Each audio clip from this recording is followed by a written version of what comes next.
बिस्मिल्लाहिर्रहमानिर्रहीम नहमदुहु व नसल्ली अला रसूलिहिल करीम। नाज़रीन कराम, तलबा तालिबात, अस्सलाम वालेकुम।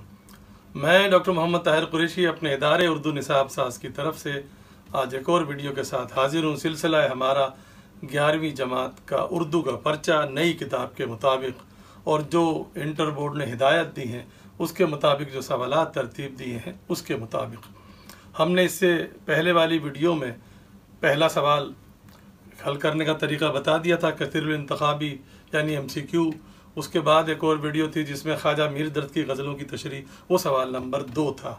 तो सवाल नंबर 2 ही अभी चल रहा है, इसमें गज़लियात की तशरीह होगी। तो आज बारी है खुदाए सुखन शहनशाह गज़ल मीर तकी मीर की पहली गज़ल की तशरीह की। तो ये आपको बता दिया जाता है कि गज़ल के अशार से अमूमन ये सवाल बनता है और 2 शेर की तशरीह आपको करनी होती है, और मीर तकी मीर बहुत अहम होते हैं, अमूमन उनका शेर आता ही आता है। तो पहली गज़ल हम शुरू करते हैं। मतला है रही न गुफ्ता मेरे दिल में दास्तां मेरी, रही न गुफ्ता मेरे दिल में दास्तां मेरी, न इस दयार में समझा कोई ज़ुबां मेरी। वो हमारा जो तरीका है, जो हम नसर बनाते हैं, यानी फ़ेल को आखिर में ले जाकर, अगर फ़ेल नहीं हो तो अपनी तरफ से लगाकर जुमला बनाने की कोशिश करते हैं। यानी अगर इसी बात को हम बोलते तो इन्हीं अल्फाज के साथ कैसे बोलते। मेरे दिल में मेरी दास्तान न गुफ्ता रही, बोलेंगे तो ऐसे बोलेंगे। इस दयार में कोई मेरी ज़ुबान नहीं समझा, ना समझा। अब दूसरे मरले में हम आसान करते हैं, मुश्किल अल्फाज की जगह न गुफ्ता का मतलब अनकही, जो ना कही जा सकी हो। मेरी दास्तान, मेरी कहानी, मेरी आप बीती में मुझ पर जो गुजरी है वो अधूरी रह गई, मैं बयान ही नहीं कर सका, वो अनकही रह गई। पता नहीं क्या क्या मेरे दिल में था, मैं क्या क्या बयान करूँगा, क्या क्या मैंने सोच रखा था, जो मुझ पर बीती है, जो गम मुझ पर, गम के पहाड़ जो मुझ पर टूटे हैं, मुझे वो बयान करने थे। लेकिन अफसोस मेरी ज़िंदगी यूं ही गुजर गई और मैं वो बयान नहीं कर सका। क्यों? एक वजह उसकी ये है कि यहाँ कोई मेरी ज़ुबान समझने वाला, मेरी बातें समझने वाला, मेरे इशारे समझने वाला कोई था ही नहीं। दयार का मतलब शहर, मुल्क, इलाका, जगह। तो इस जगह, इस इलाके में कोई भी ऐसा नहीं था जो मेरी बातें समझ सकता, हमदर्दी से सुन सकता। इसीलिए बहुत सी बातें मेरे अनकही रह गई, मेरी अनकही रह गई। मुझे इस बात का अफसोस है, काश मैं अपने दिल की बातें किसी से कह सकता। तो इसमें बुनियादी ख्याल ये है कि शायर अपने दिल की बातें किसी से भी नहीं कह पाया, जिसका उसे शिकवा है, जिसका उसे अफसोस है। दूसरा शेर है। अच्छा, ये बात हम पहले आपको बता दें कि जब आप शेर की तशरीह करेंगे तो 3 उन्वानात तो आपको लाजमी लिखने ही लिखने हैं। पहला उन्वान होगा हवाला शायर, यानी आपको ये बताना होगा कि ये किस शायर की गज़ल से लिया गया, ये शेर किसका है। जैसे अभी हम मीर तकी मीर का पढ़ रहे हैं तो आपको लिखना होगा ये शेर मीर तकी मीर का है, और उनके बारे में 2-3 जुमले के जिनको खुदाए सुखन कहा जाता है। उर्दू गज़ल में कोई आपका सानी नहीं है। रंजो गम की जैसी तस्वीर उन्होंने खींची है और किसी शायर से नहीं हो सकी। बड़े बड़े शायरों ने उनकी अज़मत का एतराफ़ किया है। तरन्नुम, मौसीक़ियत, सादगी, रवानी उनकी शायरी की खुसूसियात हैं। ये चंद जुमले, 2-3 जुमले आपको उनके हवाला शायर में लिखने होंगे। दूसरा उन्वान होगा शेर का बुनियादी ख्याल या शेर का मरकज़ी ख्याल। ये अमलन तो बाद में होना चाहिए, तशरीह के बाद, लेकिन आजकल जिसको देखो वो इसी तरह कर रहा है, तो मजबूरन हम भी ये बता रहे हैं। आप तशरीह करने के बाद जो शेर का निचोड़ है, जो असल बात है, कोशिश कीजिए कि एक जुमले में बयान हो जाए तो अच्छा है। कभी कभी 2 जुमले भी हो सकते हैं, क्योंकि शेर 2 मिसरों का, 2 जुमलों का, 2 लाइनों का तो होता है। अगर मरकज़ी ख्याल बड़ा हो जाए तो फिर मरकज़ी ख्याल किस बात का। तो खैर, एक जुमले का बेहतर है।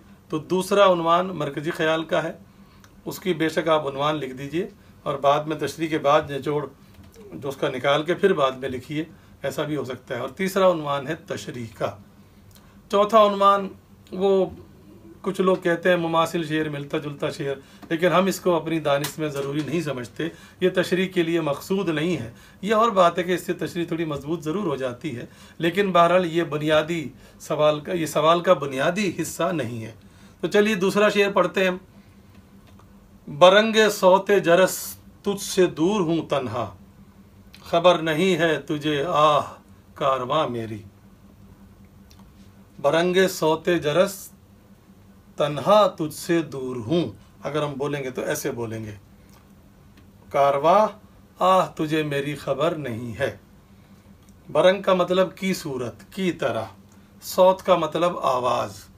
जरस कहते हैं, पहले ज़माने में काफ़िले चलते थे, ऊँटों के काफ़िले चलते थे, ऊँटों पे सफ़र करते थे, तो उनके ऊँटों के गलों में घंटियाँ बंधी होती थी। तो सुबह सुबह अमूमन काफ़िले चलते थे तो घंटियों की आवाज़ से पता चलता था कि भी काफ़िला चलने के लिए तैयार हो गया है या चल रहा है।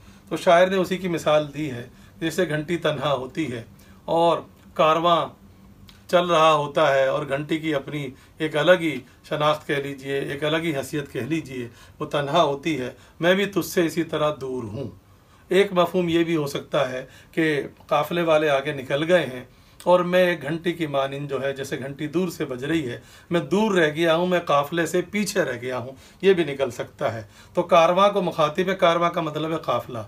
ए काफ़िले वालों, अफसोस ये है कि तुम्हें मेरी तन्हाई का, मेरे पीछे रहने की खबर ही नहीं है कि मैं पीछे रह गया हूँ। तुम्हें सोचना चाहिए था कि कोई तुम्हारा हमसफ़र था, तो मैं अकेला रह गया हूँ। मुराद ये है कि शायर ये कहना चाहते हैं कि दुनियावी मामलात में, दुनियावी ज़िंदगी में, दुनियावी काफ़िले में मैं लोगों के साथ नहीं चल सका, किसी ने मेरी बात नहीं समझी, नहीं सुनी, और मैं एक तन्हा मुसाफिर की तरह उनके साथ चलता रहा।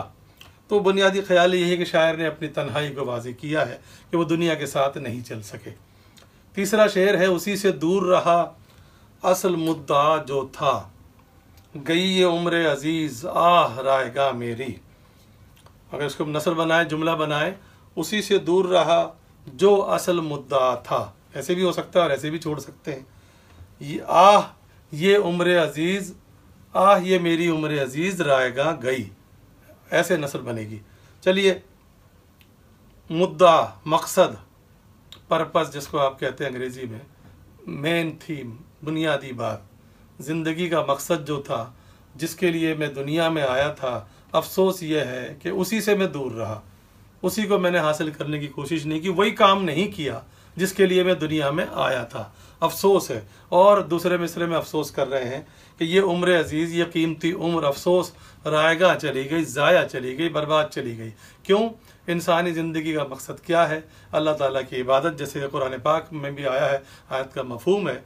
तो अल्लाह ताला की इबादत ना करके, अल्लाह ताला की कुर्बत हासिल ना करके, मैंने जो अपने आने का मकसद था, असल मकसद था दुनिया में आने का, अफसोस वो हासिल नहीं किया, और अब मैं मरने करीब हो गया हूँ या मर गया हूँ, तो मैंने अपनी उम्र यूं ही गंवा दी। तो शायद अभी इसका मरकज़ी ख्याल बन सकता है, शायर को अफसोस है कि उसने अपनी उम्र गलत मामलात में गंवा दी। चौथा शेर है, तेरे फिराक में जैसे ख्याल मुफलिस का, गई है उम्र परेशान कहाँ कहाँ मेरी। अगर इसको हम सीधा करें, तेरे फिराक में जैसे मुफलिस का ख्याल हो लगाना पड़ेगा तब जुमला बनेगा, क्योंकि मिसरे में फ़ेल नहीं है। और ये बात हो चुकी है, जब मिसरे में फ़ेल ना हो तो अपनी तरफ से फ़ेल नाक़िस यानी है, हूँ, हो, था, थी, थे, जो मुनासिब लगे लगा सकते हैं। तो तेरे फिराक में जैसे मुफलिस का ख्याल हो। फिराक दूरी, जुदाई, महबूब से अलहदगी, मुफलिस गरीब। फ़िक्र परेशान, वैसे फ़ारसी वाले तो उसका परेशान तलफ़्फ़ुज़ करते हैं, हम उर्दू वाले तो फ़िक्र परेशान ही कहेंगे। मेरी फ़िक्र परेशान का असल मतलब है बिखरा हुआ, बिखरी हुई। फ़िक्र परेशान, बिखरी हुई सोचें, मेरी बिखरी हुई सोचें पता नहीं कहाँ कहाँ घूमती रही हैं। ये क्योंकि जब मैं तुझसे जुदा हो गया तो मेरी हालत एक गरीब की हो गई, एक मुफलिस की हो गई। और मुफलिस जो होता है, गरीब जो होता है बेचारा, अपने लिए, अपनी आमदनी के लिए या अपनी ज़िंदगी गुजारने के लिए सोचता ही रहता है कि क्या करेगा, क्या नहीं करेगा। जिस तरह उसकी सोचें भटकती रहती हैं, इसी तरह तेरे जुदा होने से, तुझसे दूर होने से मेरी हालत भी उस गरीब की तरह हो गई है। और मैं भी सोचता रहता हूँ कि पता नहीं क्या होगा, तुझसे मिलाप मुमकिन होगा नहीं होगा, इस दुनिया में होगा नहीं होगा। तुझसे जुदाई ने मेरे होश व हवास बिल्कुल उड़ा कर रख दिए हैं। अब मेरी सोचों पर मेरा कंट्रोल यानी मेरा काबू बिल्कुल भी नहीं है। तो उसकी बुनियादी बात यह है कि महबूब की जुदाई से शायर सख्त परेशान है।